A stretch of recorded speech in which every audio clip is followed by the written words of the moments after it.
Welcome to Learning Life Skills Together.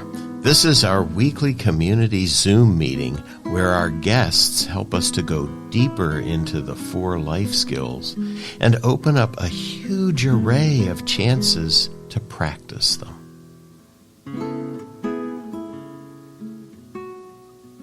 Hi, everyone, and this is weekly community meeting number 19. And I have with us tonight the composer and producer, so to speak, of the theme music that you just heard. So we always start with practice. We always bring ourselves to a place where we can really listen and take in what's coming to us. So I'd like to start with a practice that I'm going to ask our guest to help with.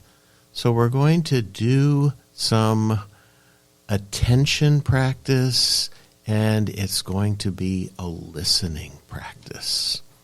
So I'm going to invite you to just find a place or a way to settle yourself in. Maybe you find a posture that works for you if you're sitting down or lying down or standing.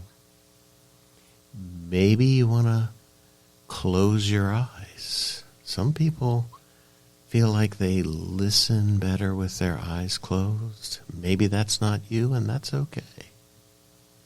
So however it's going to work for you to really bring your attention to what you're going to hear. And then I'm going to invite David to play.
Wow. So, maybe you're like me and you noticed some things happening to you as you were listening there. So, I'd be really interested in people's responses to this. What did you notice happening for you as you heard this amazing music?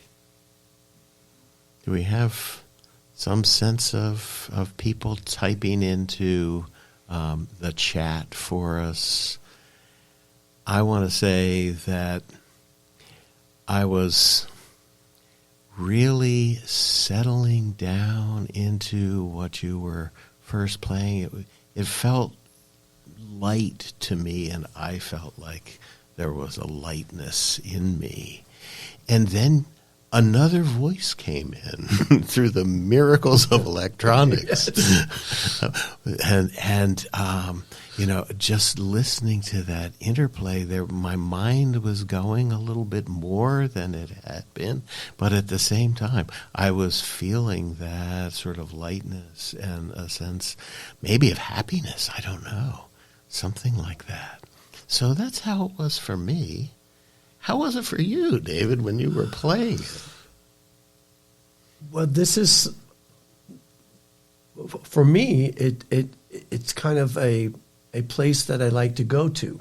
And I say, oh, Don would like me to play some music up front to set the mood. What would I like to put out there? Yeah. And then I think of a feeling. Oh, okay. And then I think a little more about a key of music. I think, oh, what would feel nice on the guitar right now? Oh, D major. Okay, D major feels nice. Let me take it there and then what rhythm do I want? What do I want my rhythm to be? And then it comes together like that because we get used as musicians. We like to get used to tapping into this feeling of like, how can we create something that can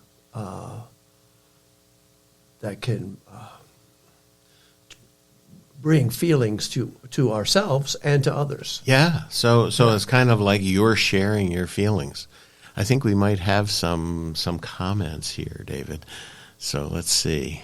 Amber's going to let us know what's happening. Yes, Katie feels as though everything else is falling away, and Sandy feels a sense of contentment and also joy to the music that permeated. Okay, so permeated with joy. Well, so I had said happiness, so there we are. We're in the ballpark. This is where we want to be. Yeah. I mean, okay, that's what you had in mind. Because we go throughout our busy days, right? And we go throughout all our ups and downs. But if we can get to that place once a day for a couple minutes, yeah, it helps balance everything out. And music really does that for us. And we are animals that sing and make music. Yeah, probably more than any of the other ones, other animals. Yeah, so it's really a very basic thing to listen to sounds and put them together. And then there's all the learning and sophistication that happens when you become a David Cullen. And it's still, you're saying, coming from that place of what feels right? Where do I want to go? How do I want to feel? What am I trying to get across? So it's kind of very much about attention to how you're feeling as well as all the other stuff that you're working with. Yeah. So that makes a lot of sense. So I want to say a little bit more about David, because he probably wouldn't say of himself that he's a Grammy award-winning guitarist. And he is a colleague here at Westchester. He teaches jazz and classical guitar. And he teaches the students in our music therapy program to play guitar for people who are trying to get in touch with themselves. Mm-hmm. So he's really like the perfect person to have here tonight to talk about what music can do for us. And I think that music probably has done something to David and for David. And so I'd like to just ask you, if you could talk a little bit about how you got into music. What was that process? Oh, boy.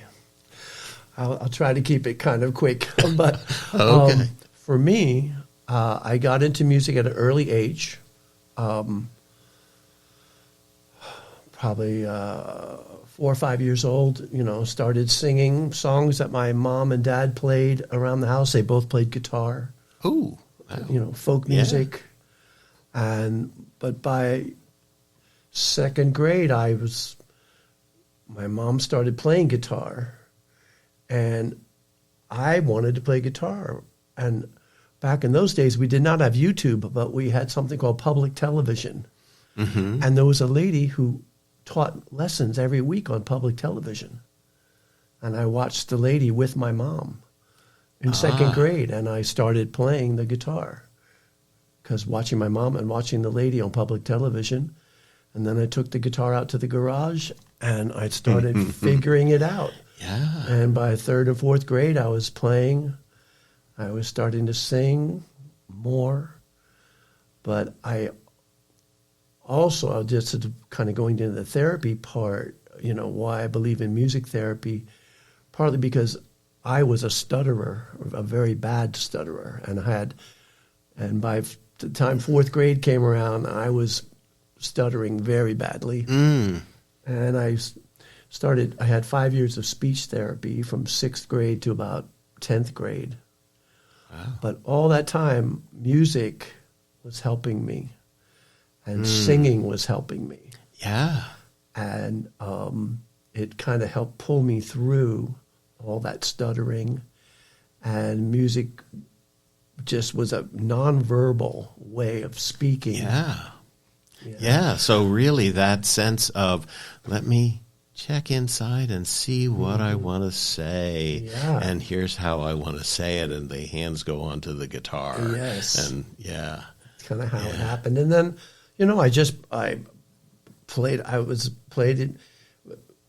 I got very good at a young age, and I played, gigs. I was 14, 15. I was playing in clubs, Wow.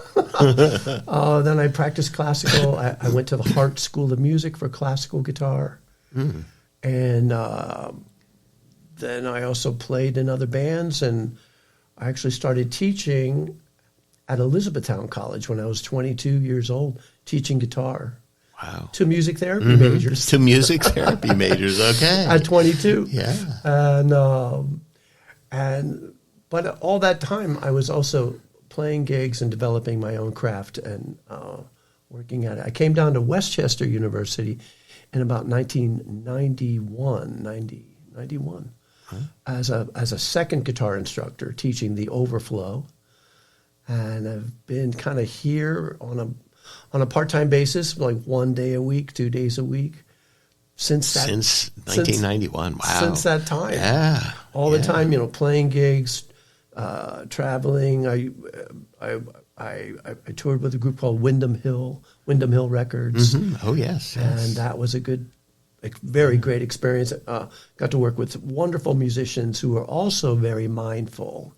And I learned a lot just being around them. So it's a whole range of experiences that have brought me to this point. Yeah. Yeah.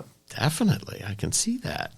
And so, I want to stay a little bit on a higher level here before we go down into just playing and feeling and talk just a little bit about why is it that we listen to music, and how is it that, our attention goes into the music?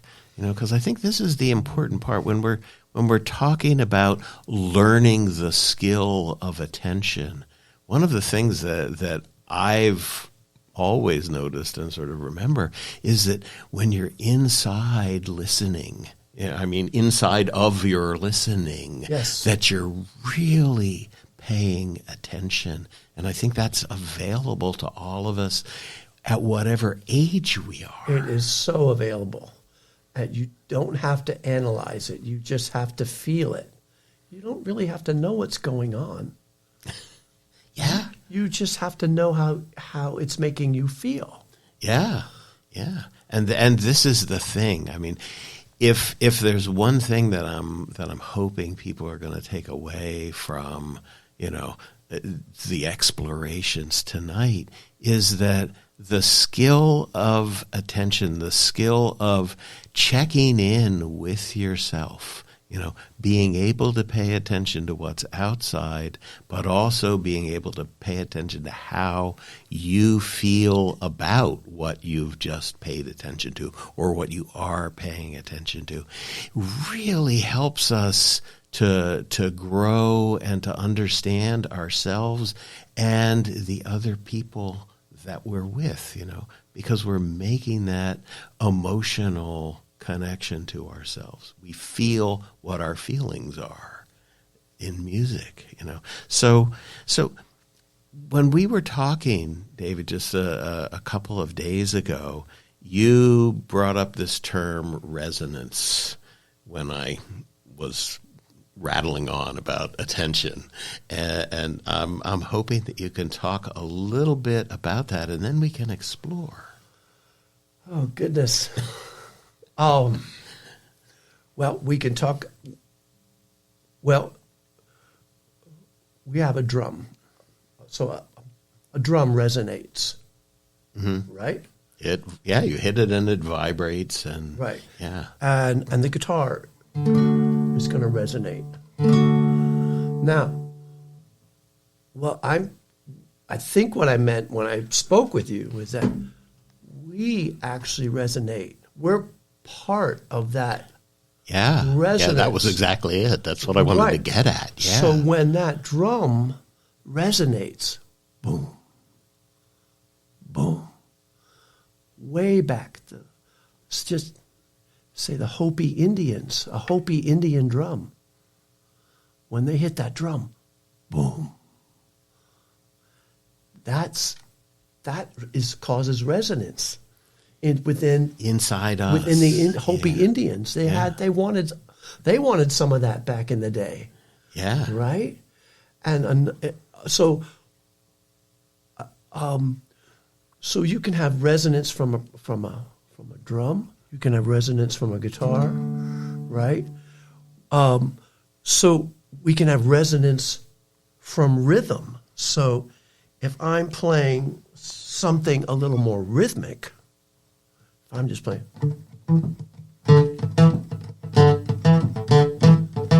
What's happening? We're getting that rhythm is resonating with us, and what's going on over there? It's pulling me in, and I can feel it in my body, and my body is moving, I have to say. Because we forget, music is 50% rhythm, right? Or at least 33%. So we resonate to rhythm.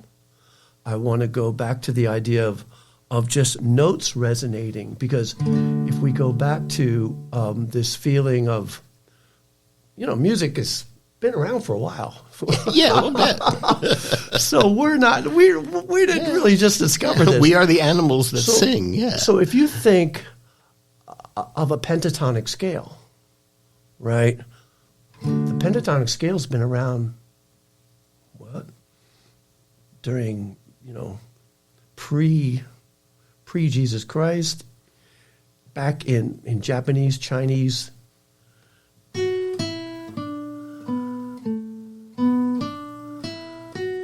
That's a pentatonic scale, right?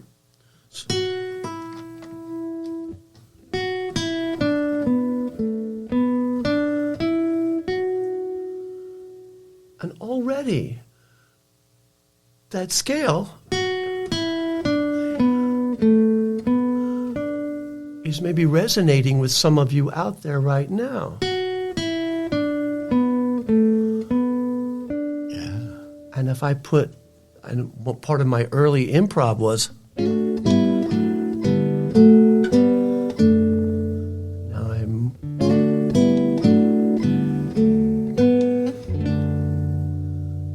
so right now, that pentatonic scale, which is a good 4,000 years old, is resonating with you. Yeah, it sure is. So I just want to make us mindful of things that maybe were resonating with folks 4,000 years ago. How about just a bird?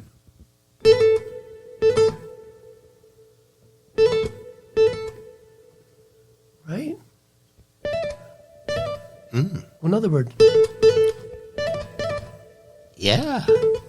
So we had these sounds.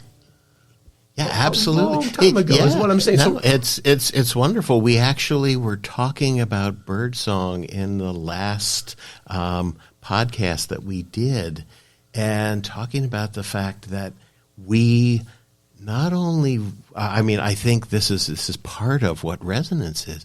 It's that birdsong makes us feel good because we know that the birds are okay, and that therefore we're okay.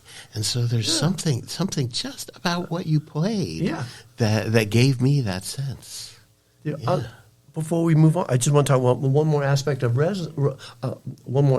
of resonance. So maybe if people are listening, which I'm so glad we have some listeners. Yeah. If we could just, if you could take time and just let yourself just hum that note. Or up here for the ladies, down here for the guys, and you'll feel.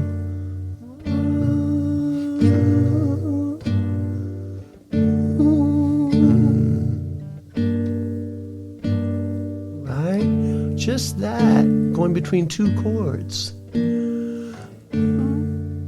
Now, if I add another chord. Different type of resonance.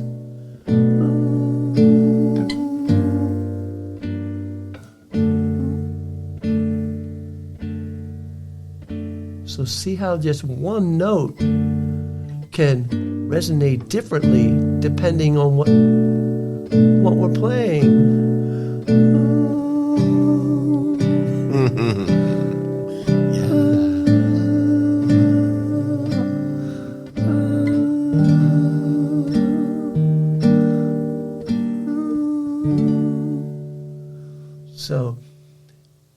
So sometime let yourself hum along with music. You're going to resonate with that music.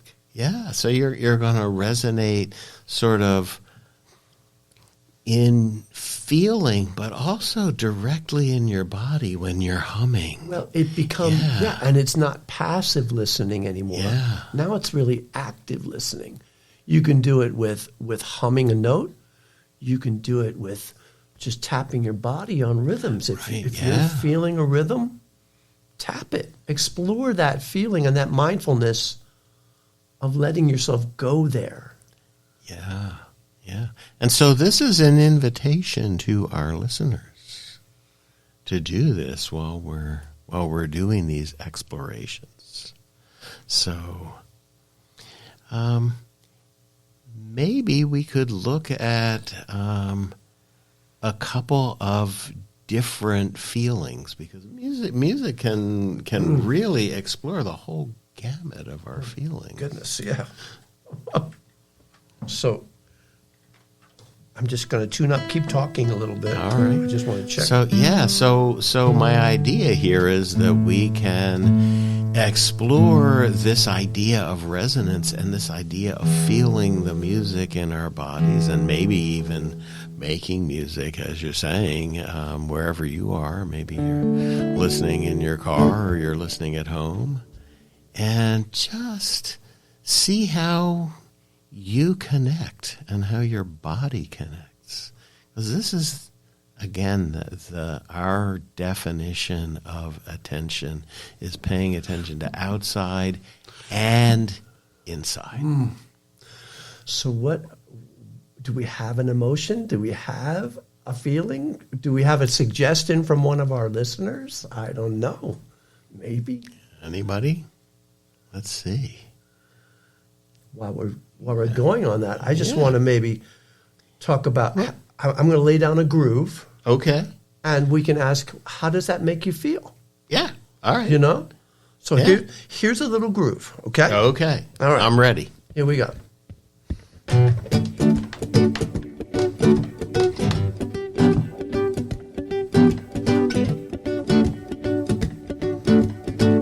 That's pretty happy groove.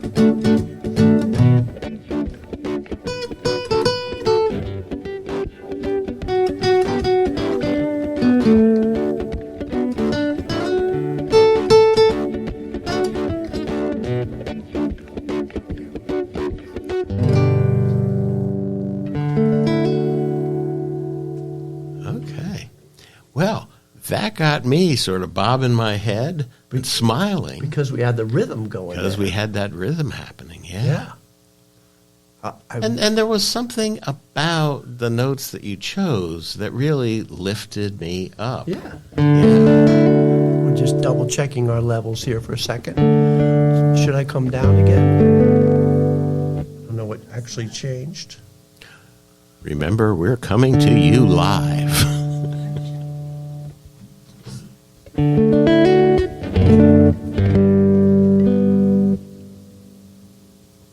Should I bring down my level a little bit? Okay. Play a little more, dude. We'll work it out. Right. So you gave us sort of head bopping Yeah. happiness. So now how about not happiness, but seriousness? Right. I need to get this done now. What does that feel like in music?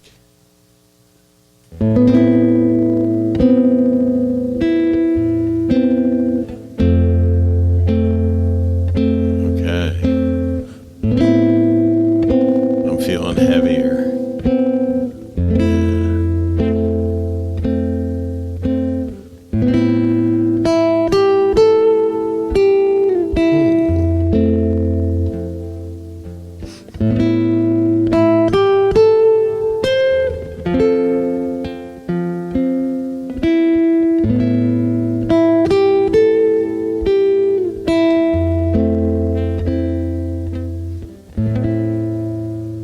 Wow.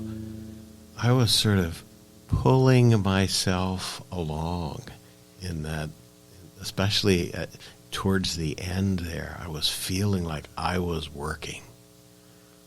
Like something, like I was putting effort in.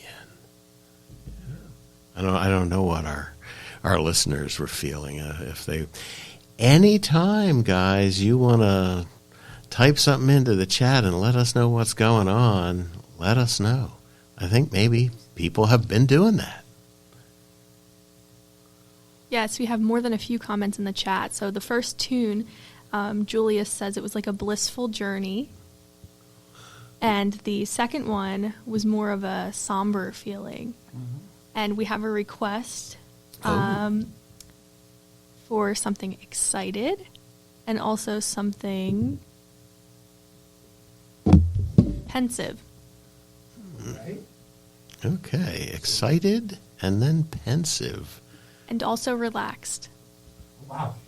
Okay, from excited to pensive to relaxed.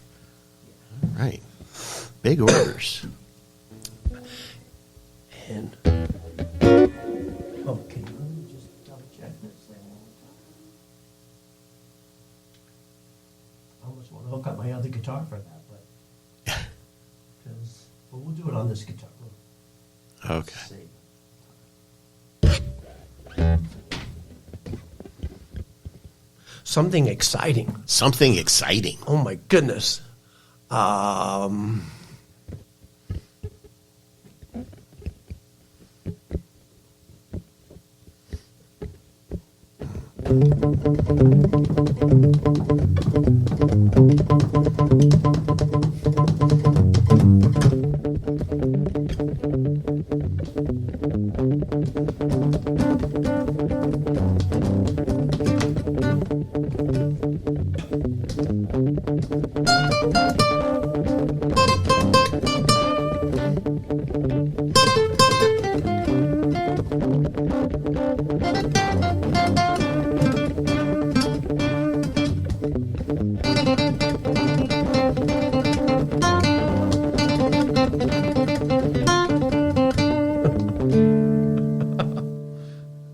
whole lot of shaking going on in the studio here. Wait, what was our second request? Pensive. Oh, big Okay. contrast Oh, my here. goodness. All right, let's see what we can kind of come up with. And hopefully our levels are all okay.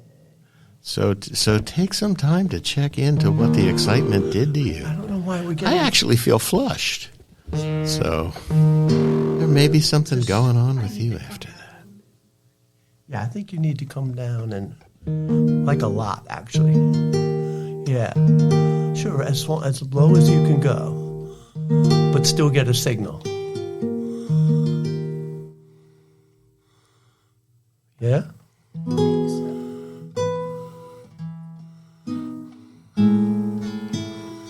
Can you live with that? Pensive. Here we are. Here's some pensive. Let's take a breath before we start.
So I have dropped back down. I can feel in myself drop down from that excitement into a calm, I think. My body feels more calm. And my mind is kind of flat. So maybe pensive. Maybe pensive. What was our next one? Relaxing. So, yeah, I'm not going, So, let's see what happens. Yeah, how do we get there? How do we get there, folks? Cool.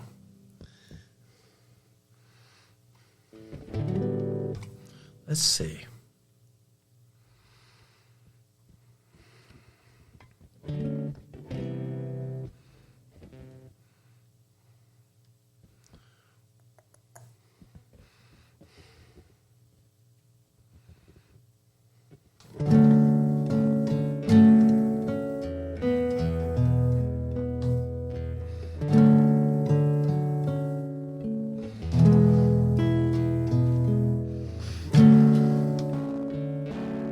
Yes, the loop doesn't want to work.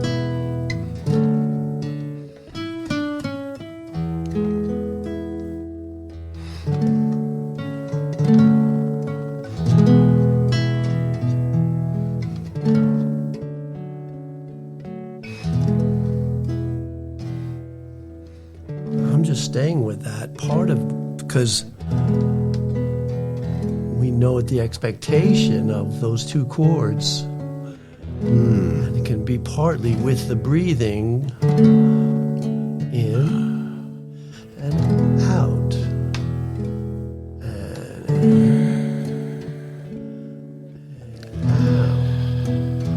out. So that, to me, what could make this relaxing.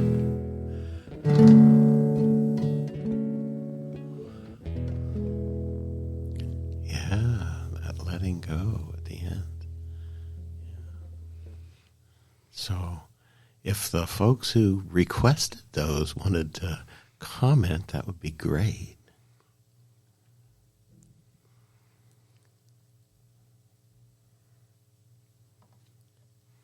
Because I want to bring this now into, this is a program for parents to learn to share these skills, the skills of attention, with the kids.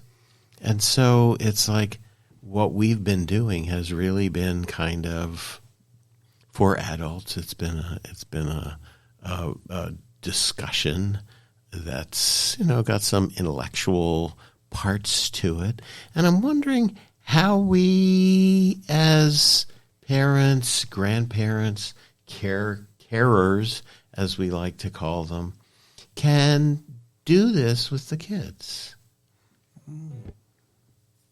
So, we're so lucky, David, to have you here, and we say, "Oh, make us relax, make us do this." So, how would you imagine parents doing that with their kids, or grandparents even? Yes.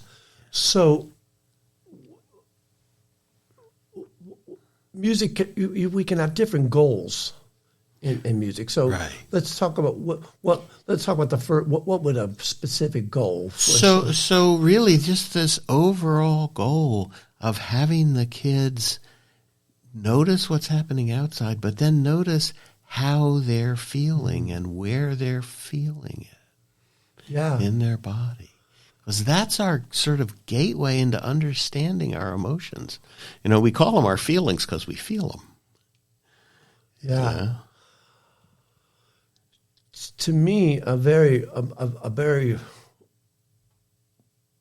we want to listen to the music, but we want to listen to music that has certain call and response aspects, so that when we hear something like,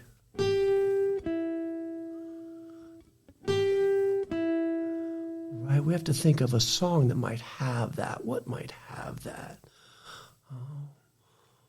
Trying to think, what is that? Even if what we do a lot is in a therapy situation, we go right for the client or the person, which might be, Sally, can you hear me? So we go right for the music. We go right to the client. But if let's see, if a kid is listening, it just depends what we want to get them. I'm going to go back to a tune like Pachelbel's Canon. Okay. Right? And I'm going to try to bring my mic down just to catch my guitar a little more right off. So if we're hearing, I think this is good for anybody to listen to. Yes, it is. It is. But when we hear this chord progression,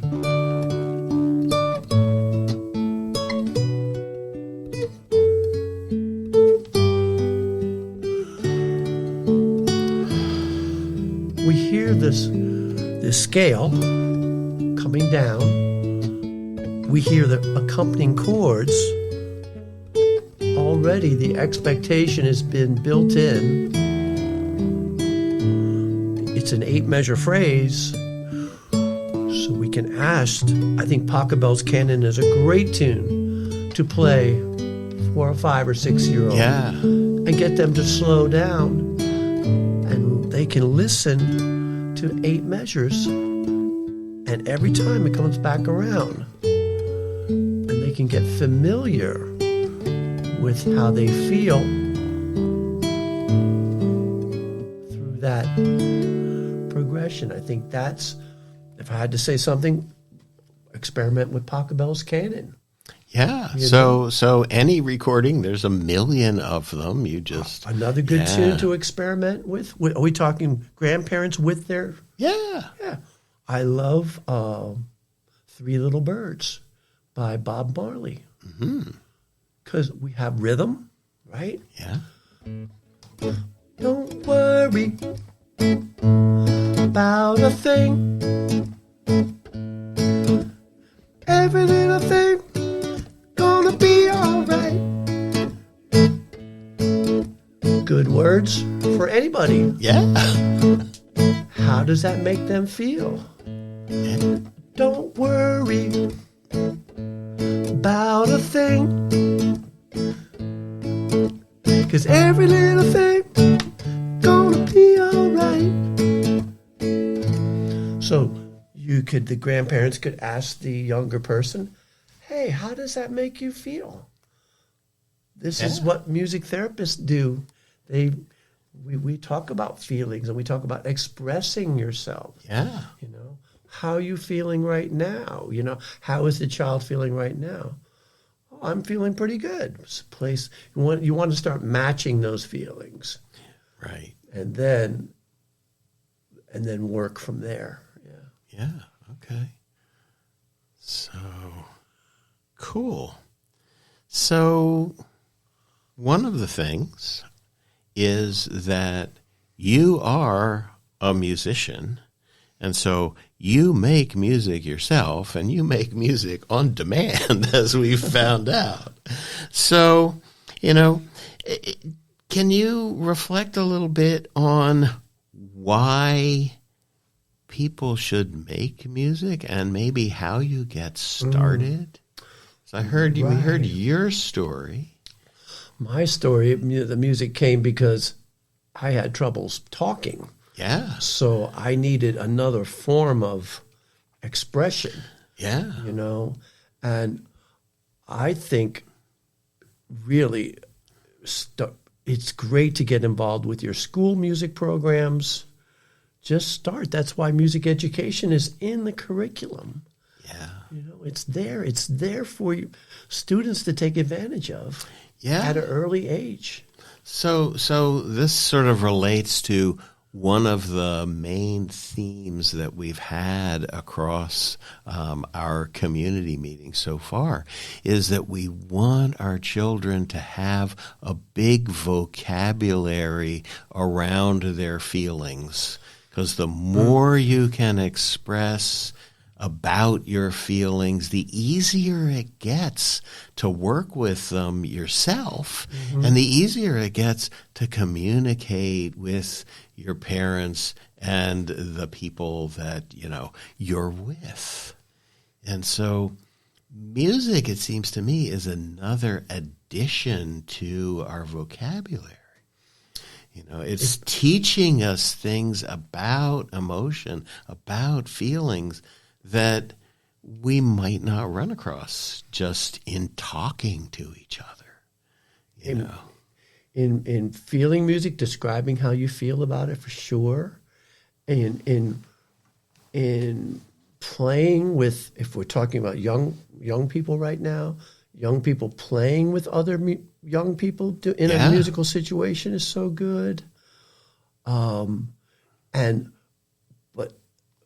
this thing about left brain and right brain. So playing music really makes you connect left and right brain. Yeah. And I would think if you're more connected in your left and right brain, you're able to express yourself better. You are. You both understand and express more deeply when we're using both sides of the brain. So for people who are taking our course, there's the idea that what we want to do is have our brain integrated. Yes. That everything is going, everything is doing what it's supposed to do. When we're upset, that's not what's happening. We're not integrated in that way. And so music is an integrator. It's a way of doing that. It totally is. And because our right side of our brain, right, is our feelings, our instinct, how we're feeling. Our left brain helps us process that and put it into words. So we want but when we're figuring out music, from sheet music, and we're trying to figure out what the notes are and the timing. Yeah, that's all left brain. Yeah. So, but then this gets our left and our right brain to integrate more, and you can become more articulate with your feelings. Yeah. I think through music. I do believe that. Yeah. And so sort of playing music with your kids, for your kids. Oh, wow. And one of the things that I've sort of learned, and you can tell me because you're more attuned to the music therapy thing, is that the very best music for you is the music that you like. You know, It is. So there's a kid out there who loves Norwegian death metal. And if he gets upset, putting on this, what I would consider kind of loud and screaming kind of music, calms them down. It soothes. It's soothing. It's good to experiment with that. If you want to experiment with your children or at any age, experiment with that. Hey, how does this make you feel? How does this? Do you like this? Like almost like vegetables, putting vegetables on the table. You know, I don't like carrots. Oh, but I like broccoli. Oh, I like. You have to put it on the table, on the plate, and get them to try it. Yeah. You know. Yeah. And and so you have the little ones who don't really know much music at all. They know what they have in school and the directional songlets, you know, like one hand on the railing as you're going down the stairs, you know. You have all that. We make music. That's what we do, right?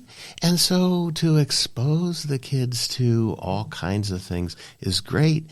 And then I think that, and you'll let me know what you feel, is that I think that it could be really interesting for the parents to be instructed by the kids, because music is something that, you know, can be from anybody. Right.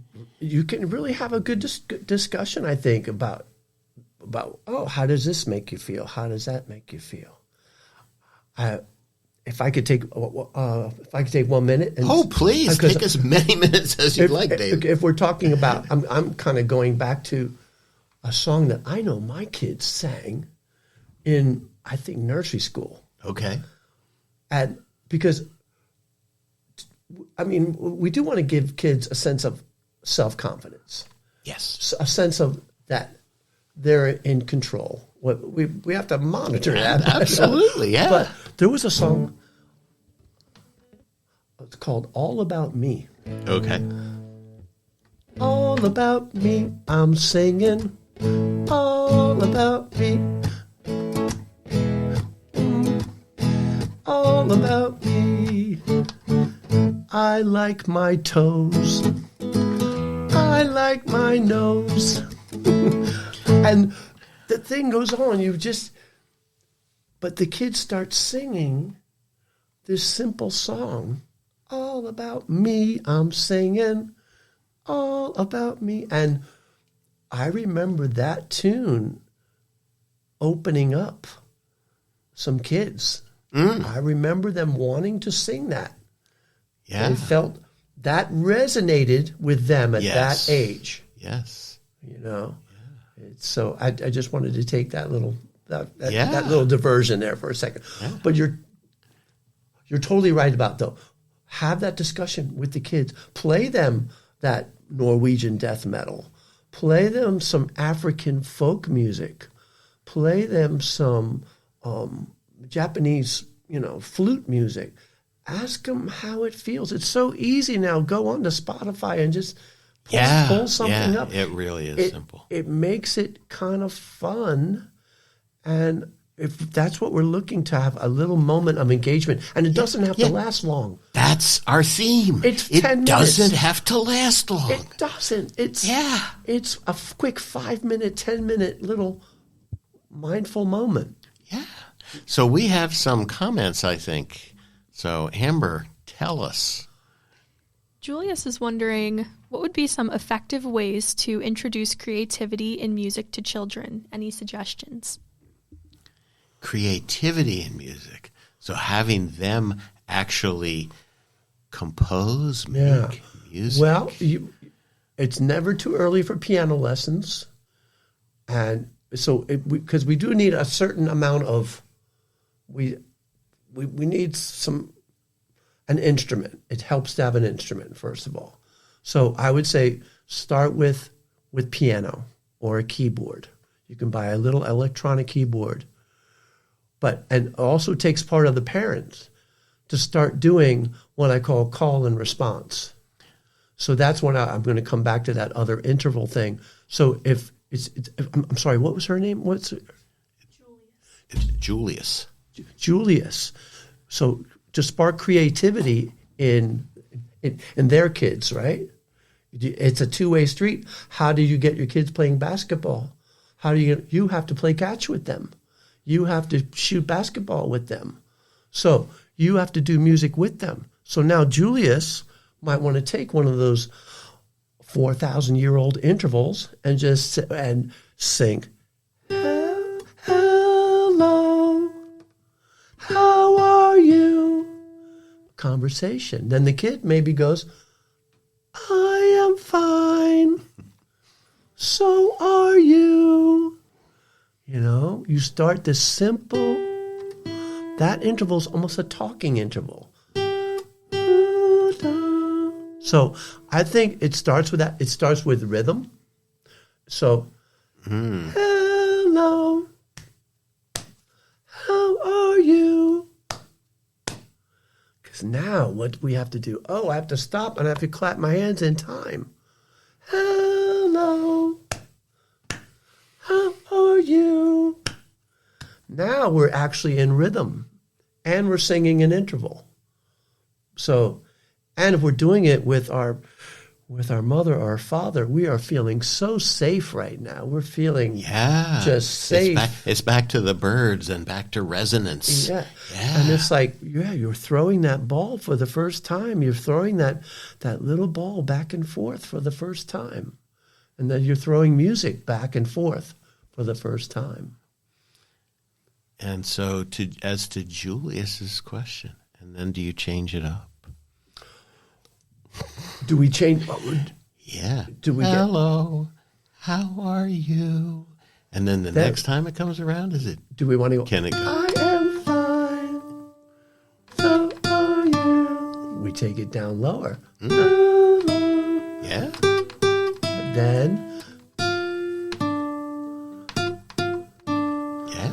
But we're keeping things simple. Yeah. A good way to spark creativity, don't go too fast. Don't rush it. You can't rush the creative. Yeah. Repeat and repeat and repeat. And then a little variation. Find little variations. Yeah. Because that's going to be, have your child write down some words. Write down their favorite words. Write down their favorite vegetable, their favorite food. And then, I like cookies. You like cookies. Yeah, it helps to have a keyboard. And anybody can get a little keyboard and just find an interval that feels good.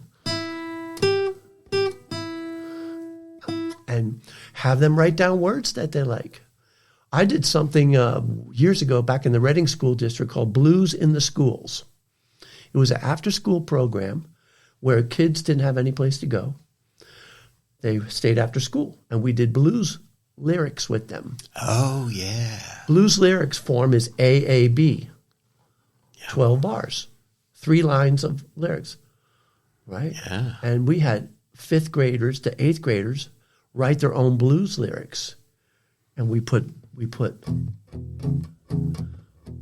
I woke up this morning, I was feeling mighty sad. That's my A. Mm-hmm. And here's my another A. I woke up this morning, I was feeling mighty sad. You can do this with your kids. I lost my shoes, the best shoes I ever had. Blues form is good for creativity. AAB lyric. You can find this online. Blues for Kids. There's plenty of stuff out there. Awesome. So we've got about 3 minutes left, David. And so I'm wondering if there's anything out there among our listeners that they want to know about in the next minute or two. Yeah, any questions out there, please Let's get them resolved. Now, I do want to just say something about, music and creativity. Music therapists work with all kinds of people. They work with folks with disabilities, mental and physical. They work with autistic kids, but they also work with just regular Folks. kids, regular folks. A music therapist has many, many functions on many levels. So if you're looking to spark creativity, you can look around for a music therapist, and they're a little more trained to draw this out. So I had to put in a little plug for music therapy and our music therapy program here at Westchester. Okay. Great folks. And so, David, I'm going to ask you to play us out. Yeah. I'm going to go more with the microphone sound, if that's okay. Yeah. So we can just do a little bit of the other sound. So, yeah.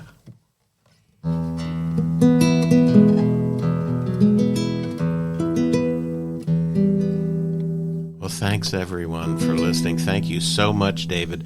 I can see that we're going to have you back if you're willing, of course, because there's so much. This is such a rich thing to be doing with your kids. Definitely. Whether you're playing it on your own guitar or your little keyboard, or you're streaming Spotify and listening to Paco Bell. Totally. Yeah. Okay. Thanks.